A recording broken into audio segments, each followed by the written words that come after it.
Hi, Lauren. Hi, Shannon. I have a joke today. Ooh. So I asked my dog, what's 2 minus 2? He said nothing.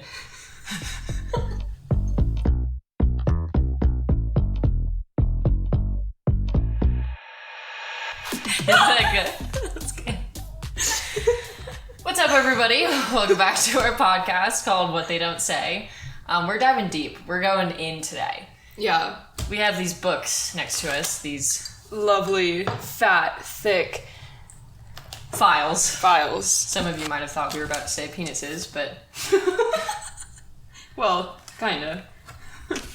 But anyways, we have these big files next to us, and if you're watching this at all, then you will see them, and these are our trial files. There's 7 of them, and they're all this fat. Yeah. And when I say this fat, I'm talking like a couple inches. Like probably 2 inches. Some of them are fatter than others. Yeah.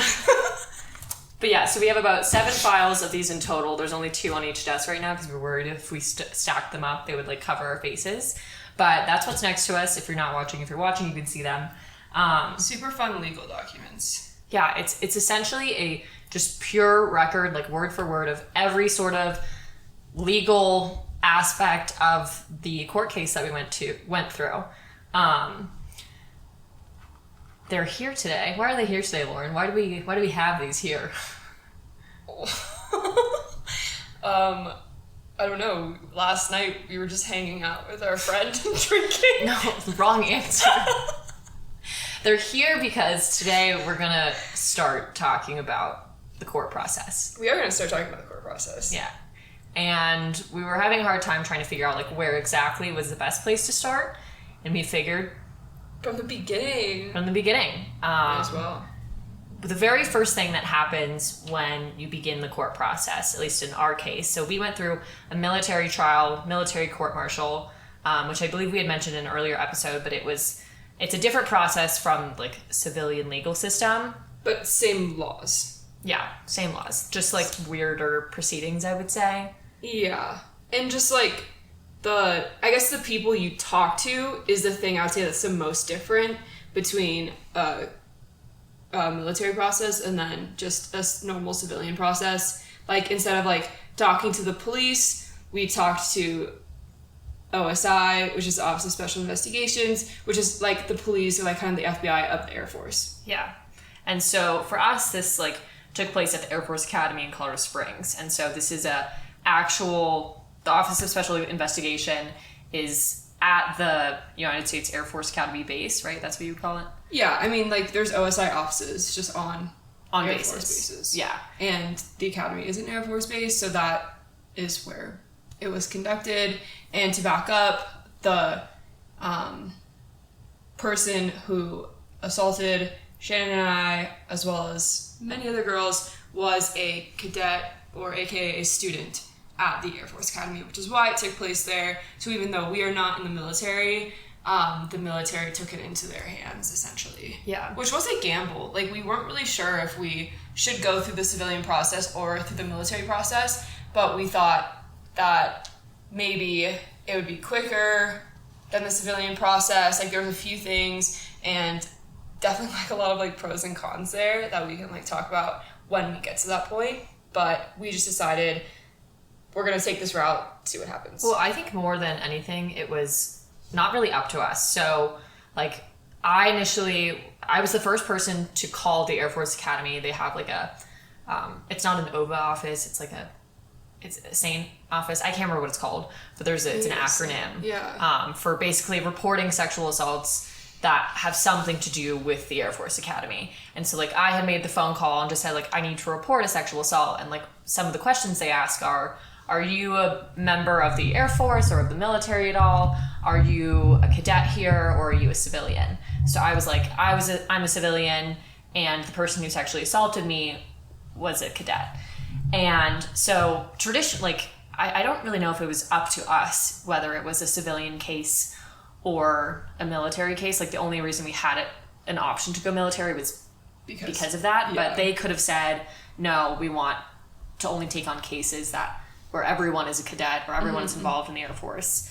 But yeah, as Lauren had said, like, I think traditionally the civilian process has a lot of stereotypes that it takes years and years and years. But our trial also took like 2 or 3 years in total. So, you know. I don't really think that was actually a factor that played in. Like, it was, I think any way you go with this, which is probably normally going to be a civilian route, it's going to take fucking forever. Yeah. Like, so long to the point where you go through months, you hear nothing, and you even forget about it at times. Like, I never forgot about it. But like, there are just, like, weeks where, like, you're, like, la, la, la, la, like, living your life, and then you get a phone call. And you're like, oh fuck, that, you know? Yeah. Like, it's just, like, in your face. But everyone is called, this is, like, a thing that really bothered me a lot throughout the court process, was that everybody is called, like, sergeant or captain. Mm-hmm. And then on top of that, they use military time. Now, for Lauren, this doesn't bother her. This really pissed me off for some reason, because I was like, grr, I have to call you captain this and captain that, which is a respect thing, and I understand that. But it was just like everyone who was involved, who, like, people who were my attorneys, were all military. They're all Air Force. They were all given to us. Mm-hmm. And they're like, we'll be meeting you at 14 o'clock. Like, I don't want to think 2 o'clock. 12 plus what equals 2. Okay, 2 o'clock. Like, I don't want to think about that. That's not how you think about it. That's how I think about it. Like, if it's like, you like, I subtract. So if you're saying it's like 1600, that's 4 o'clock. Oh yeah, it's 1400, not even 14. It's 14 o'clock. Okay, well, you know what I'm saying.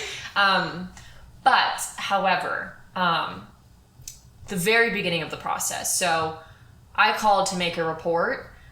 It's not a very detailed report. Like, they don't ask, like, this person is just kind of the middleman to pass off the information to the Office of Special Investigations so that they can begin taking it into their hands and make sure that everything is, like, legal. Like, that phone call wasn't a recorded thing. It was just a report. That's all it was. Mm-hmm.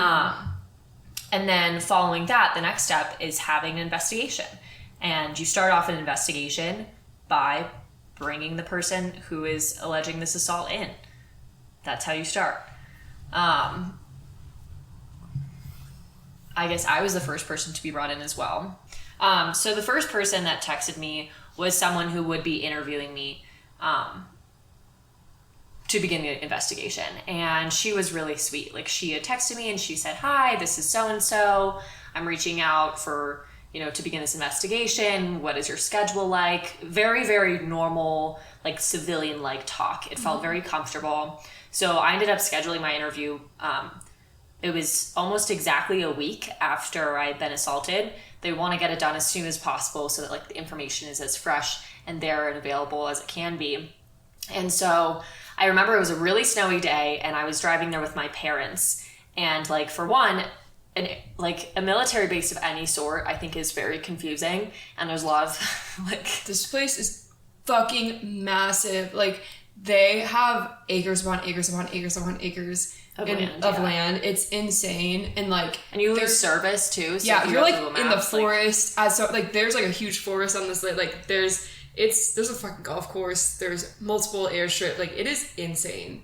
So, it's really overwhelming for someone who doesn't spend a lot of time there. Yeah, especially, like, rolling up to, like, they have, like, the front gates, and there's just, like... There's, like, armed guards that are holding, like, freaking... That look like assault rifles. And you're like, oh my god, like, I'm not doing anything wrong, but I feel like I am. Yeah, they're, like, they check usually the back of your car. They have you roll down all of your windows before going in. Do you have any explosive or drugs on you? Like, what the fuck? If I did what I tell you, probably not. Like...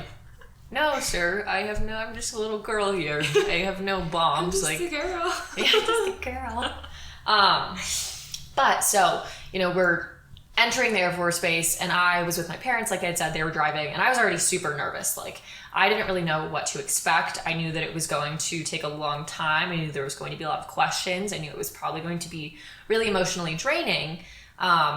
We had a hard time finding the OSI office in general. Like, it's not like in a secret location by any means. But it's also just, like, in a weird, like, it's just not near anything. Like, it's just this, like, weird in the square middle building. Of it. Yeah. In, like, the middle of, like, this piece of land. Yeah. And so eventually the lady that had been messaging me, like, we found the office. She meets us outside, and we walk in, and it's a big building with like granite tile floors, and there's like memorabilia on the walls, and we're like the only ones in it. Like maybe there are offices, I don't even know, but we go down the stairs like into the basement of the building, and we go into this room. I think it had like a couch and a table, and it was the woman, and then there was another man, and they are so lovely. Like they are so kind and warm, and like the room was warm and almost welcoming. Like not the colors weren't welcoming or anything. It was like going into a therapist's office, like the way they were set up. Like you felt like you were talking to psychologists. Yeah, literally. Like it was just this warm feeling, like inviting almost that, and it, like everything, like it was okay. Like it wasn't cold and uncomfortable. It was inviting. Like a police station or something. It wasn't like that. Not at all. Yeah. And the initial questions were super like my parents were still there. It was like, do you want coffee? How are you doing today? Like, what do you have for breakfast? Do you have any plans later today? Like very chill, surfacey level conversations. And then eventually they took me into, there was a room like through the room that we initially met in. And it was the same situation. Like I sit on a couch, they sit on these two chairs. There was a camera, because everything has to be video and audio recorded. And one person in the interview is the one that mainly asks the questions. And then the other one is taking a lot of notes. And then like after about 10 minutes of talking, the person asking the questions will ask the note taker, like, hey, do you have any questions? Do you need her to clarify anything? And then the process just basically goes like that until they have all the information they want for the moment. They interview my parents as well. But that was just like, that was the preface of it. Mm-hmm. I don't know. Did you have the same experience? So I think that, and I'm sure you felt the same way, like I had no idea what to expect, and I think that anytime you're going into like a police interview or anything like that, like you don't know what you're walking into, and I would say the same thing for every step of this entire process. We just had no idea what the fuck was going on. And like I remember, I felt very stressed out, and I was very anxious before. And I remember like I was with you, and you were like, you need to like eat breakfast, like I'm gonna make you eggs, and I'm like, no, like there's no time for eggs, like I don't have fucking time. Like that. I was like, I think I was very just like stressed out, and I hadn't really talked about my stuff in a long time. It had been like a year. I think like over a year. So I think that part was really scary because I knew I was going to have to walk in and talk about that stuff. But when I got there, like I did have that same experience of like these two people were super friendly, and they were like really welcoming, and I didn't expect that. They didn't feel military-like. And they're not wearing uniforms. No. They were just like wearing like suits. Yeah. Like, and so it wasn't intimidating. Like I felt like I could talk to those people. That's why I it felt like I was sitting in some sort of psychologist's office talking to psychologists, because like the questions they're asking and things like that, it was like it felt open, and it felt like I could just say anything. Like you could be really honest. Yeah. And these interviews are designed for you to feel honest. And in addition to that, these people are like actually trained to ask you questions about sensory details and things like that, so that you will remember things that maybe you hadn't remembered. So if this is something that you haven't talked about in a long time, which was in your case, they'll maybe be like, do you remember what you were wearing? Like, what did the bed feel like? Do you remember, like, did you have jewelry on? Did you smell anything? Did you taste anything? Those sorts of questions will be asked, hoping that you will remember those really key details that might be useful in court. However, with all of this comfort being said, like, I didn't really have a whole lot of experience talking to, like, people in the military. Like, obviously the man who assaulted us, some of his friends, but I didn't really have any encounters with, like, very serious, like, classics, like, stereotypical, like, military people. So I'm like, oh, these people are awesome. They're so kind and soft and squishy and warm. And I didn't understand that literally every single word that was said in that OSI interview could be used fully against me in court. Like, yeah, in a negative way. In a negative way, and obviously when everything we said in there was completely honest and true, but it's like if you said a word that was kind of weird in that sentence that made it sound like kind of off, they could take that and twist that. So it was kind of like I'm sitting here and I'm talking about my experiences and I used a word that maybe I could have used a better word. Or maybe it's a word that you normally don't use, but because you're a little bit nervous. And you like are like, I've never done this before, like I don't know what's going on. You like say something and you're like, oh, that sounded weird. And then it is. It's like, just they just take that and they fucking run with it. They're like, this is great. And they question you about it later and you're like, what the fuck? Like, that is not what I was saying. Like, that's not what I meant. Or that's not what I meant. Or like, they'll take segments from it, like short segments, and be like, well, you said no this. Context. And I'm like, well, that's completely taken out of context. How can you, like, what the fuck are you doing? Like, that is like much more down the road. But that's defense, I guess. So we should have clarified that. Yeah, that's defense is doing. They are the ones that use it, which obviously they have to make a case, but it's fucked. Yeah. Like, I wish that I had sat down and they had like been warm and comforting and like inviting. I think that was good because then I could talk about these things in an open and honest way. But I wish they would have said like, hey, like this is going to be like recorded and audioed. So anything that you do say like can be used down the line.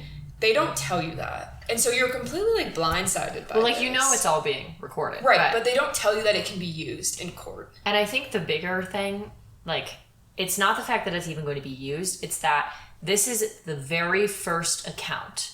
This is the first time that they're hearing what you said or what you say.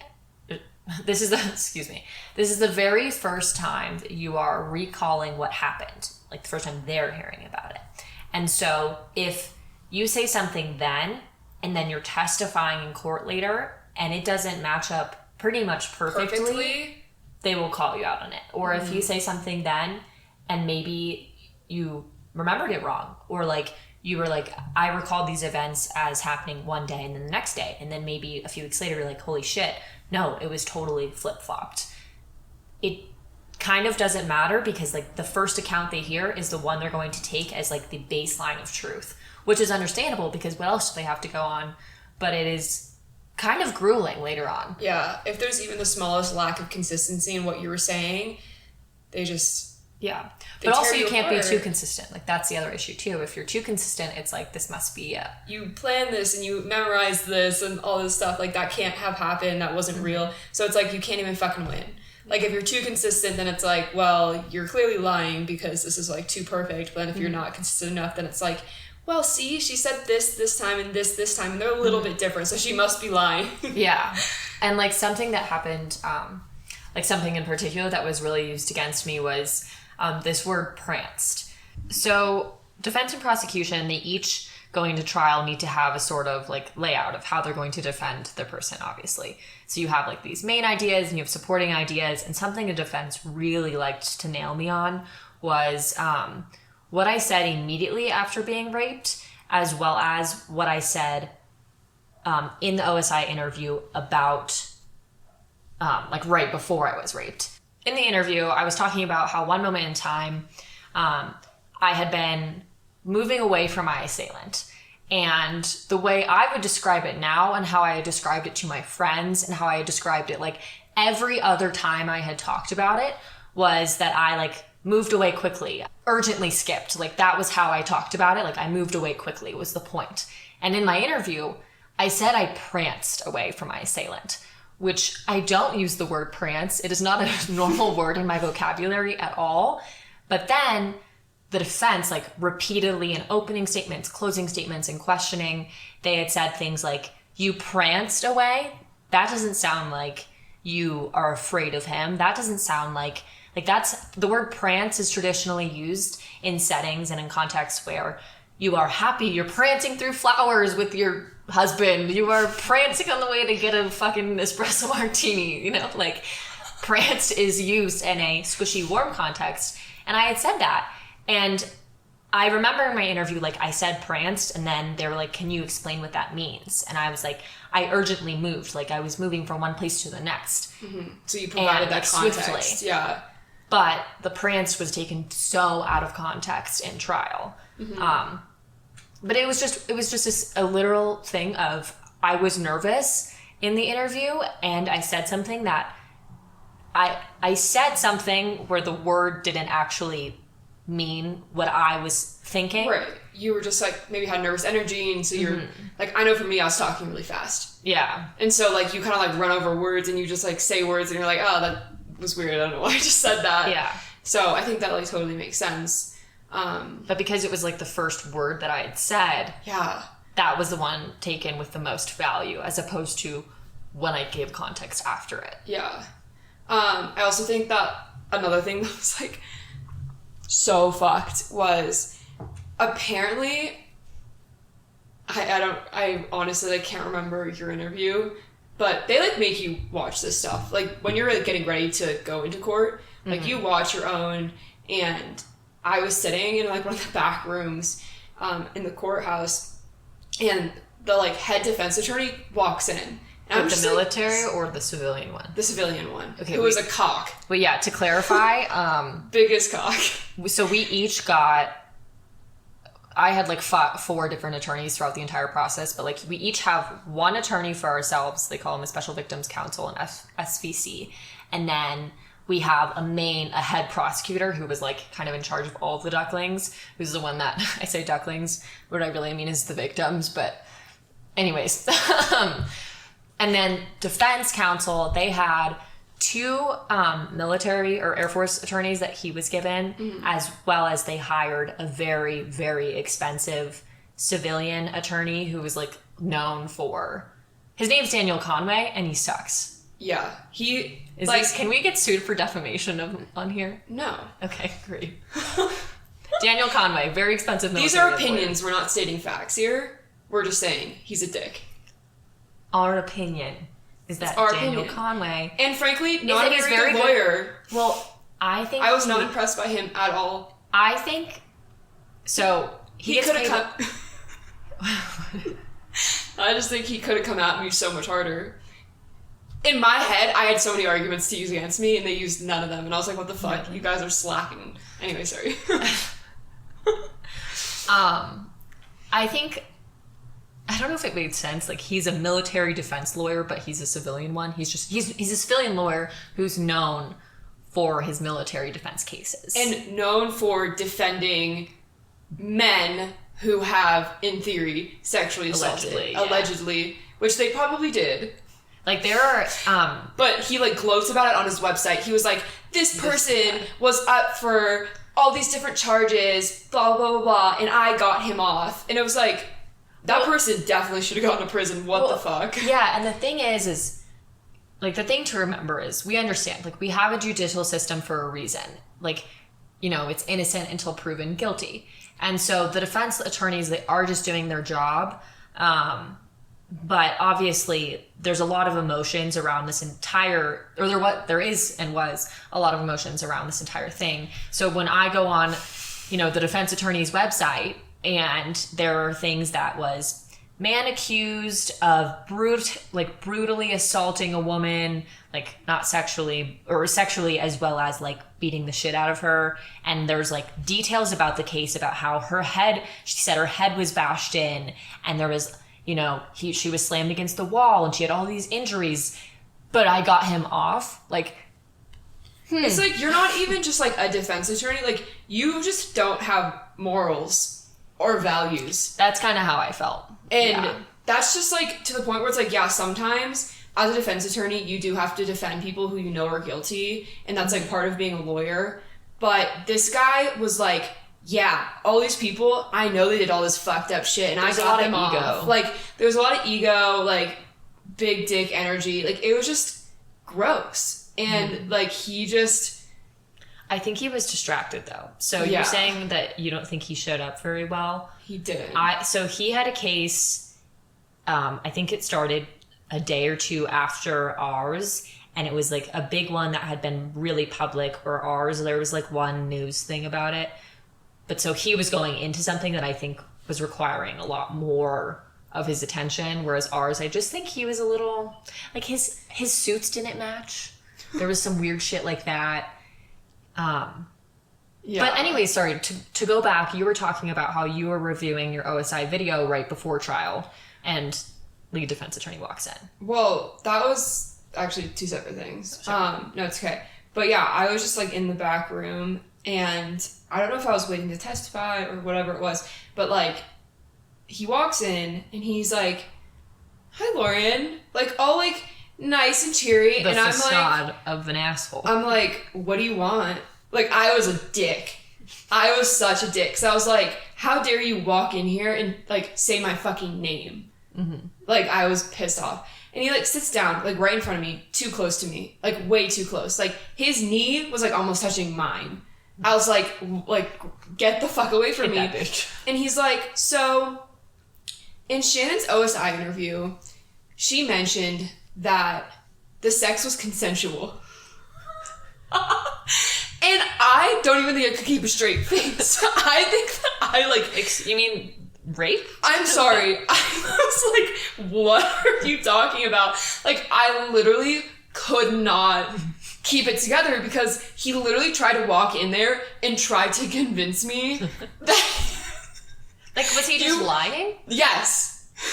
I don't know if we might have talked about this a long time ago. Like, this man was just, like, fully taking something out of context and, like, fully lying to my face, trying to convince me that Shannon was making this whole thing up. And I'm sitting there, and I'm Is just that even, like... It's like coercion. I guess it's fine, though. Well, because I know that defense has the right to, like, talk to everyone that's going to testify prior to testifying. Right. I really thought that our attorneys did have to be present, but actually no, because they had said he was going to call me, and then he never did. Wait, but so what was he giving details about this? Not really. That's like all I remember. And I was sitting there, and I was like, "You're such a fucking idiot. Like, who do you think I am? Like, do you think I'm just like some like dumb bitch?" Oh my God, she did? Wow, you are so you're wow, Mr. Daniel Conway. I had no idea that I wasn't raped. Thank you for informing me of this information and correcting it. Now that I know, all of these traumatic experiences that I've had from this man are suddenly, they were consensual, so they're fine. Thank you, fine. Daniel Conway. It was just like, I was like flabbergasted. Because I was like, what the fuck is wrong with you? Like, how dare you come in here, say my name, sit way too fucking close to me, and then try to tell me that, like, Shannon is just making this shit up and that she said it was consensual. Well, that was the big thing, is, like, as a... That's just, like, really funny, sorry. Not funny, it's just like, what? But it's, like, it is funny because it's just so fucked up. The defense attorney was trying to get in your head, which, like, totally makes sense, totally their job, but not very cash money, I would say. I didn't really appreciate it. Well, okay, I think there are strategic ways to be doing that, and obviously both sides are trying to make their case, but in my mind, they would just do stuff like that, and it was so pathetic because it made me realize that they didn't really have a great case against us, because the stuff that they were doing was just such a reach. You know, even if they did have a really strong case, like, I think there were points of the case that were strong on their end, and obviously, like, we each, if there was a scoreboard, like, we each gained some points. Yeah. But I feel like even if they did have a strong case, they would still be doing these things, because it's just, like, any sort of way to get in your head, like, this is a super fragile time for everybody involved, and as a defense attorney, if you can kind of, I guess, fluster a victim before they testify, or confuse them even a little bit, which was probably what he was trying to do. Like, Shannon said it was consensual. The person that, you know, you have known for one of the people you've known the longest in your life, someone who you're related to, someone who you're friends with, is saying that it's bullshit. And that would, like, fuck with me. I'd be like, what do you mean? Like, what? But that's why I was just like, what do you... It was so unbelievable, I guess. It was so unbelievable that I was just like, bro, like, what are you doing? Bro, what? That was, like, my initial reaction. I was just sitting there, and I was just like, who the fuck do you think you are? Yeah. So after your investigation... Or after your interview. Yeah. They decide if they want to open up an investigation. Yes. And if they want to take it on, or if they want to pass it to, like, local police. Mm-hmm. And ultimately, they did decide to take it on. And I think... I don't know exactly why that was. I think part of it was that for me, I had like a hospital record for after, so there was some good evidence there. And I also let them know, hey, I think there's a lot more people involved in this. The people that were close to me that I thought might want to testify and talk about it, like was another one of our friends. And so I gave OSI that information, which in itself, the defense really didn't like that because they would say, or tried to kind of use it against us. Like, basically, Shannon coerced all of these people around her to say they were assaulted by the same man. Like, that was their initial thing, was like, Shannon is the ringleader. Yeah, so weird. Giddy up, kiddos. Let's all go through a 2.5 year long brutal investigation of our lives. Just for shits and giggles. And a week-long court process because I'm mad at him for some bullshit reason. But anyway, so they looked at me as like a ringleader. But anyhoosers. So I have my investigation. I say, hey, I think you should reach out to Lauren King. I think you should reach out to somebody else. And I also had said, I have this gut feeling that there's a lot of other people involved. And I said that specifically because our assailant, on the night that I was assaulted, him and I, like, before anything close to assault happened, him and I were having a conversation. We were each cooking dinner at my house, my parents' house, and he had talked about, like, all these sexual partners that he had. He was like, I don't really know the number, and then he had said something like, I think it's around 10 or so, and I knew this wasn't true because one of our friends who was, like, really close with him as well was like, no, this man has slept with a lot of women. And I had thought that the number was closer to, like, 30 or so. That's what I was told by this other person. Mm-hmm. So when he was like, I think I've slept with about 10 people, I was like, no, I don't know what to call it. Like, do we call him Mr. Assailant? For now. No, Mr. Assailant. I know there's more people. And he was like, well, like 10 or 12, but I don't really remember the rest. And in hindsight, I looked at, okay, if you're kind of a serial rapist, if you've raped, like, you know, at least 4 women, and you have all of these sexual partners, and you only remember 10 or 12, and you can't remember the rest, you're either so fucked up, like so drunk that you don't remember, or you are, like, beating it out of your soul to not remember that you have assaulted all these other women. Yeah. So that's what I let OSI know, was just, hey, I have this feeling, I think there's a lot of other people involved, I think you should really look into this. Mm-hmm. They ultimately decide, yes, let's open up an investigation. We do want to keep this within the military court process. Let's get after it, basically. So I think it was, so I was interviewed on a Friday, and I want to say it was like the next Monday or Tuesday, I got a phone call from a British man at the Air Force Academy. This was my first encounter with somebody who was very, very formal. You know, he's talking in his British accent. Hello, this is Sergeant, Agent, whatever, Major XYZ. And I'm calling, is this Shannon Porter? Like, I'm calling to talk about the investigation. You have a terrible British accent. Can you do it better for me? Not a command, just like come out. Yeah. But anyway, so I get this phone call, and I'm outside of the gym. Like, I just finished working out. So I was about to go home, and it's just this, like, scary phone call with this man. Like, I'm like, okay, I know he's from the Air Force Academy, but he has this accent, which is fine. Low-key a little bit hot and confusing for me. But then he's, like, super formal.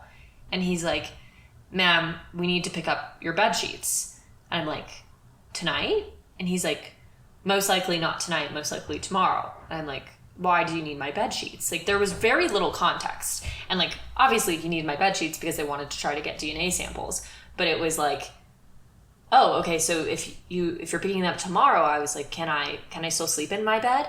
And he says, just don't mess the bed sheets up. Like, don't mess them up. And I was like, well, so I can't sleep in them. And he's like, you can sleep in them as long as you don't mess up your comforter and your sheets. What the fuck does that even mean? And I'm like, well, I've been sleeping in my bed for the past, like, week or so.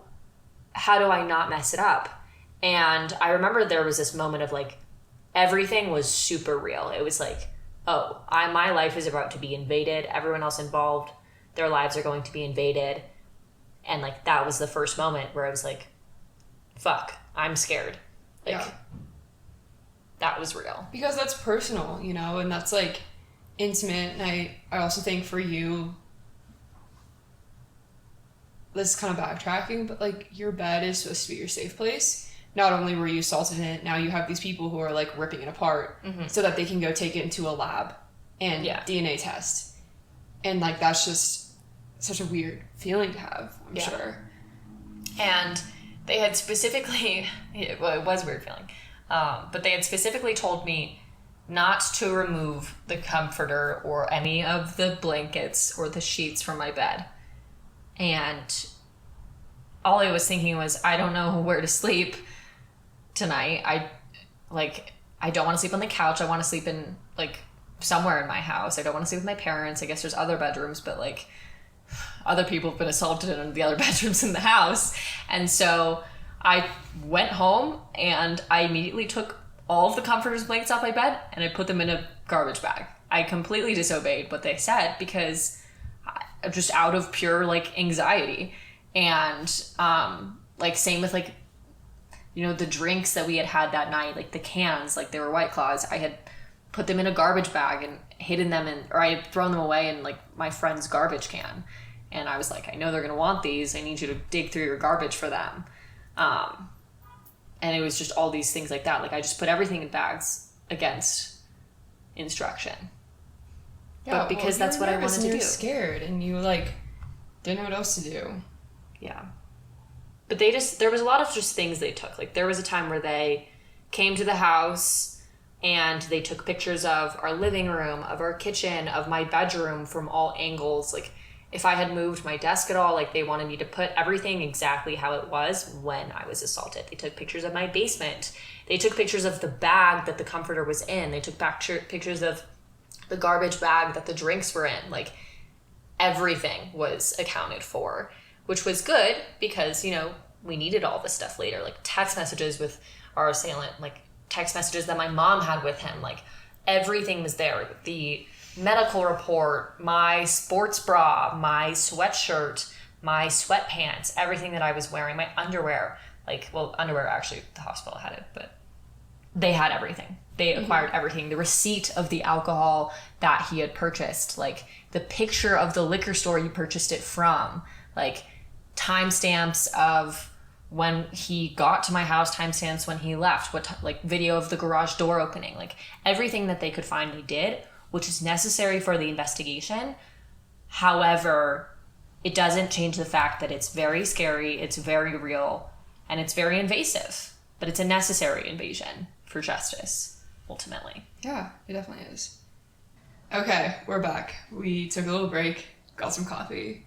Got coffee. I dabbed my armpits. I have like a severe sweat problem. If you can see it, just know that I too am human. It's crazy. Yeah, you might not think it, but it's true. Okay. So we were talking about evidence. We were talking about how they came and took all these crazy photos of literally fucking everything. And it was like your house became a crime scene in a way. Yeah. And there was all of these moments, and specifically when they first said they were going to take my bed sheets, where I thought, do I really want to do this? Like, I wanted to stop, frankly. And that was at the very beginning. You know, I had this warm, squishy introduction to these nice agents, and then all of a sudden they're taking shit out of my house, taking pictures, and it's very invasive. But like I was saying, this is a necessary invasion, and it was for something bigger than that momentary discomfort. Yeah. But it was terrifying. Yeah. And I think that, like, you're kind of getting, like, thrown into the deep end in a way. It's really easy to just be like, I'm going to throw in the towel. Like, this was too much. I want to quit. I want to give up. And I think that you're going to feel that. I mean, like, we both felt that multiple times throughout this, like, period of 2 years.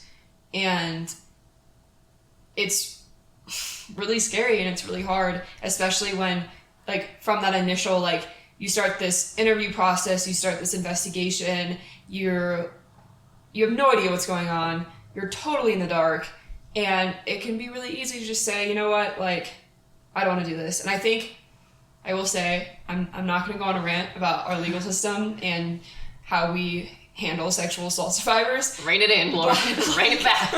We'll talk about that at a different time, because I do think this is a problem. But it just can be really scary, and I think, like, throughout the whole process, like, I did really want to quit and give up so many times. And I think the biggest thing for me was, like, right before I was supposed to testify, I was, like, losing my shit. I was, like, in the courtroom. I was, like, behind in a back room.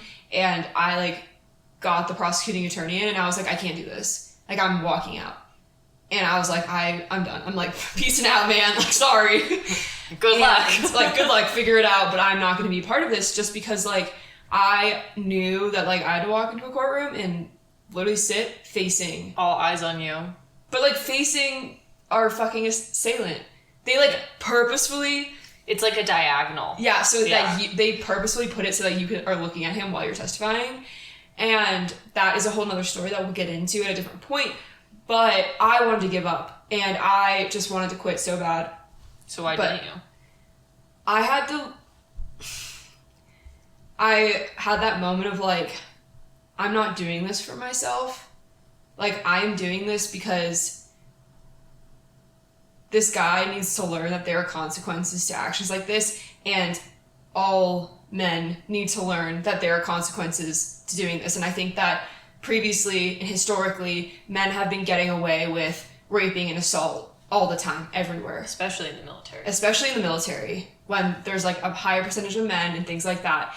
And there have been no consequences. And if there are consequences, they're fucking stupid. Like a slap on the wrist. Yeah, like, Brock Turner case. That's what I was just He got thinking. 6 months, and he got let out early. Mm-hmm. And to be fair, that judge did get released. Like, yeah. They were like, fuck you, get the fuck out. But, like, it's unbelievable. And so I think I was thinking about that, and I was like, if there's a chance that he gets convicted and there's actual real consequences to this, I need to be a part of that, and I need to help with that process, and I need to help get us there.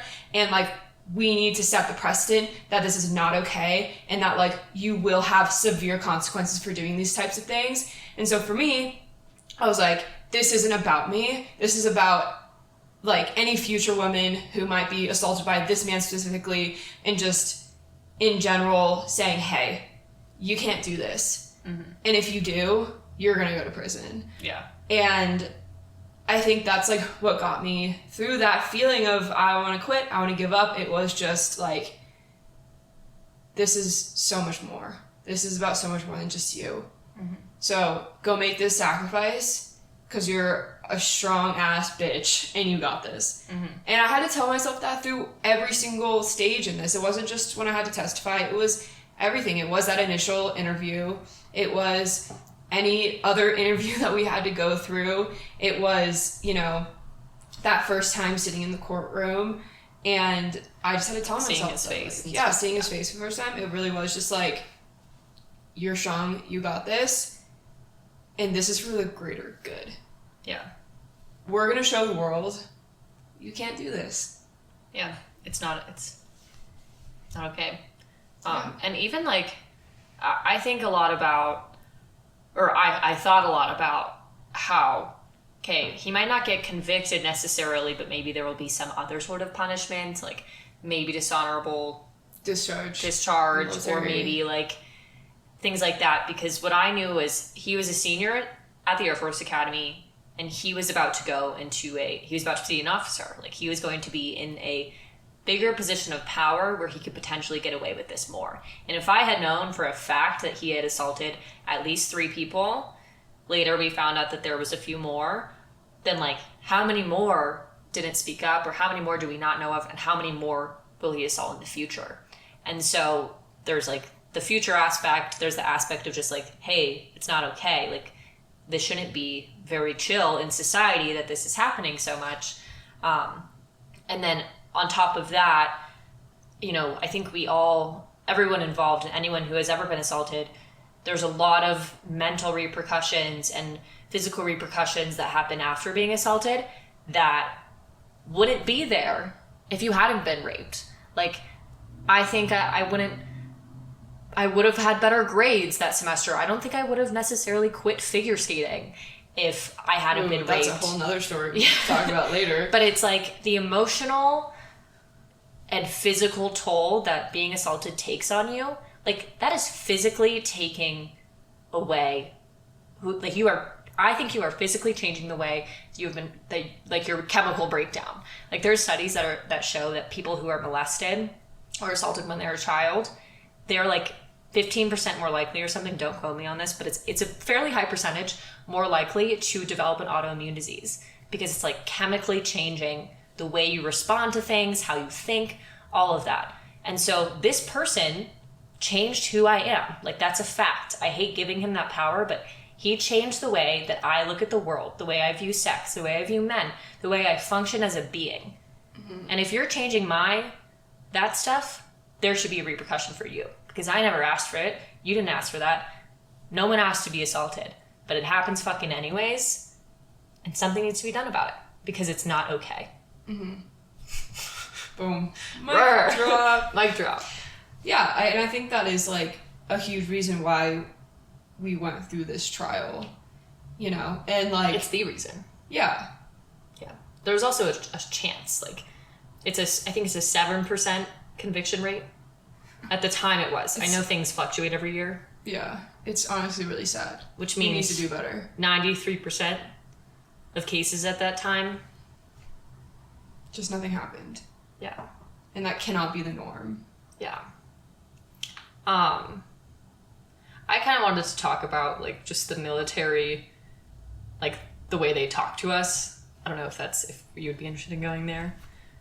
What do you mean? So I had said, you know, the people that interviewed us were very squishy warm, didn't really seem military, weren't in uniforms. And then every attorney after that, the rest of the investigative people that I talked to are super duper formal, as they should be. That's their job. Yeah. But it was very intimidating. Yeah, I think my perspective on it's probably a little different because at the time I was actually in ROTC and I actually was accepted to the Air Force Academy and which is crazy. Committed there for a time. And so I had dealt with every single day I was dealing with officers because of ROTC and I had training all the time and that was normal for me and I had to always talk to them in a certain way.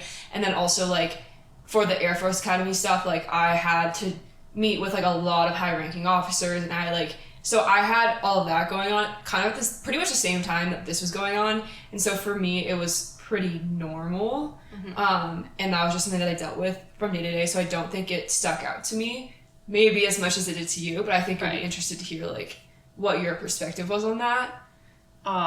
Yeah, so since you had encountered all of these people, it was more normalized. Yeah. As for a classic civilian, which is me, it almost felt like when I would communicate with them, which I'll talk about some text in a moment here, it always felt like they were questioning my credibility. And it was weird because I'm wait, you're supposed to be on my side. But in reality, they're actually the investigative people aren't on anybody's side. They're well, the jury they're fact finders, but the investigative people are just supposed to find everything they can out. That's their job. It's not to root for you or to root for your assailant. It's just to find information out. But with the way they had talked, a lot of it felt it was oh, you're mentioning that you think someone else has been assaulted? And I'm yeah, I already told you that. And then they would say why do you think that? I'm we've already talked about this. It's all of these kind of prying questions. I'm pulling up some texts from our lovely British agent. So there was a point in the court process where, or not during court, but during the investigation. The investigation where I started to get worried for my safety. And I didn't necessarily think that our assailant was going to show up to my house or to the ice skating rink or to church or anything. But I was worried that once he was notified that an investigation had began, I was worried that if he knew it was me or you that had reported, that he could show up because he knew everything. He knew where I lived. He knew our garage code. He knew what time we went to church, when I was ice skating. And so I made the decision that I wanted a protective order to be put in place. And so I had asked this specific special agent, I guess we can say, right? Yeah. Yeah, I guess that's what they are. Yeah. I was asking if he could disclose the information, like if he could tell me if our assailant knew that it was me or not. And I was like, I'm also just looking for an update in regards to the investigation. And he said, what sort of update are you looking for, ma'am? I'm not able to talk with any subjects of investigations without first advising them of their rights, meaning, yes, he is aware of the allegations. And I said, does he know the allegations are from me? And he said, I'm sorry, I can't give specifics about what we discussed, but do you have any reasons to believe he would think the allegations came from someone else? And so it's just like, I'm asking a simple question of, hey, I'm scared about my safety. Can you just let me know if he knows that it's me? Mm-hmm. And he's like, why do you think it's somebody else? Like, that's not the fucking point here, special agent. Shannon got very, very heated. Oh my god, I was throughout really the like whole investigation, she was getting pissed the fuck off, which rightfully so, honestly, because some of the shit they said was just hilarious. Yeah, it's true. So like this one, I have, I'm primarily concerned with my safety. If he thinks the allegations came from me, I want to make sure I am safe. Additionally, I have no knowledge of what he thinks because, frankly, there are probably a lot of other girls that the allegations could be from. Blah, blah, blah. I said, I'm not asking for details. I'm simply concerned for my safety. And he responds with, I understand your concern, ma'am. How would you like me to assist with ensuring you stay safe? And that was the thing of like, I don't know. I'm telling you I'm worried about my safety. So I need you to tell me what my options are. Mm-hmm. And perhaps I got a little heated emotionally, but I just felt like at every corner of the investigation, it was, well, why do you think that way? Like, should we be concerned about this? Like, you want a protective order. Well, we don't know if we have enough evidence for that. And it was just these things of, hey man, I'm just a little worried. I want to peacefully be able to go to church on a Sunday with my family, knowing that I'm not going to have to see my rapist while praising Jesus. Like, that's it. You know? Yeah. And I just felt like it was a constant questioning of my credibility when really it was just me wanting to know what was going on. Yeah. And like that was so consistent throughout the whole thing, was just they don't actually actively tell you anything that's going on. So you have to be proactive if you're not the one that's going there and texting them and being like, hey, what is going on? Why is this happening? Texting your attorney. Yeah. Like, why is this happening? Like, blah, blah. Like, they will not tell you dick about shit. Like, it's just like, what the fuck? Like, why is it so hard for you to tell me information? Like, the reason that this is a thing is because, like, I came forward and reported this and now you're not telling me anything. And I feel like most of the investigation was like that. And the investigation lasted over a year. So I reported in 2019. And then in 2021... At the end of 2021 was our trial. It was like very end December right 2021. Before Christmas. Yeah. So 2021. So a little bit over 2 years was the entirety of it. Yeah. And like for the majority of that time period, you heard nothing. You knew nothing. You were just completely left in the dark. And then when you would reach out and be like, hey, can you explain this to me? They would give answers like that. That's like they start questioning you. And then you're like, well, I don't know what's going on. I don't know how to be protected. Like, that's why I'm talking to you. Like, my favorite thing would be when, favorite is sarcastic, by the way. My favorite thing was they would say something with a lot of legal mumbo jumbo. Like, we are having an Article 402 hearing. When will you be available? And like, what the fuck is an Article 402 hearing? Yeah, like they would just say it as if I've like been through this before. I'm like, oh, or that I go to fucking law school. Like, homie, I'm like 19, okay? I don't know anything. I'm a marketing student. Like, what? Help me out a little bit. Yeah. Yeah. But so just hear this loud and clear. If you're someone who is starting an investigation or has been assaulted and is thinking about it, you will not know what the fuck is going on, like, ever, until it is over. Yeah, and I would say do your own research, because I think that's, like, how we found a lot of information out. Like, I'm super interested in law. I think it's fascinating. And so for me, because we never knew what was going on and we had no control or power, one of the ways that I felt like I could have power was by understanding what the fuck they were talking about when they were talking about legal shit. Understanding what things, like, couldn't be asked towards me. Like, understanding the law surrounding that. Like, that was a way that I kind of coped with it and was like, I'm going to take some of my power back by understanding like what my rights are, what they can talk to me about, what they mean when they like say some like fucking legal shit that sounds absurd. And that was just like all research based and like you do that in your own time, but like it kind of does help because then when you go into the courtroom and like you're getting ready for trial, like there was a time when the defense, I don't remember if this might have been in one of the meetings before, they asked me a question that legally they couldn't ask me, and I knew that. So I didn't say anything. And then my attorney was like, oh, you can't ask that question. Mm-hmm. But like the fact that I knew, like, no, fuck off, it made me feel like I had some control. Yeah. And honestly, like that was really nice to have during this whole time. So there is going to be a lot of times when you are in the dark like that, but like as much as you can, educate yourself. Yeah.